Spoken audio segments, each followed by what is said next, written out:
लोकसभा में विपक्ष के नेता राहुल गांधी ने चल रहे डिजिटल एवेन्युएशन ऑन स्क्रीन मार्किंग यानी कि OSM पर विवाद पर बोर्ड के स्पष्टीकरण पर तीखी प्रतिक्रिया दी है। इस मामले को लेकर राहुल गांधी ने CBSE और केंद्र सरकार पर निशाना साधा है। ये ऐसा पहली बार नहीं हुआ कि राहुल गांधी ने कभी भी केंद्रीय सरकार पर निशाना न साधा हो।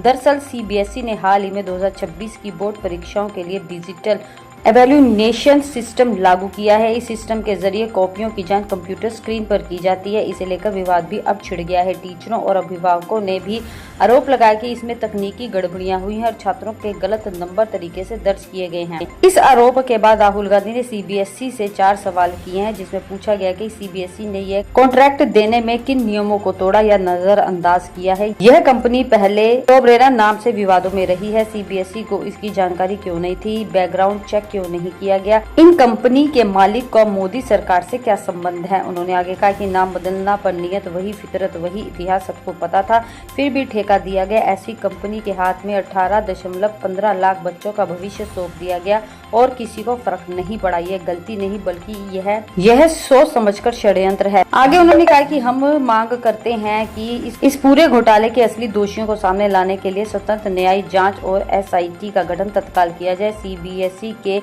ZEN-Z साथियों, अपनी मेहनत, अपना भविष्य कोई चुरा नहीं पाएगा। हम इस साजिश की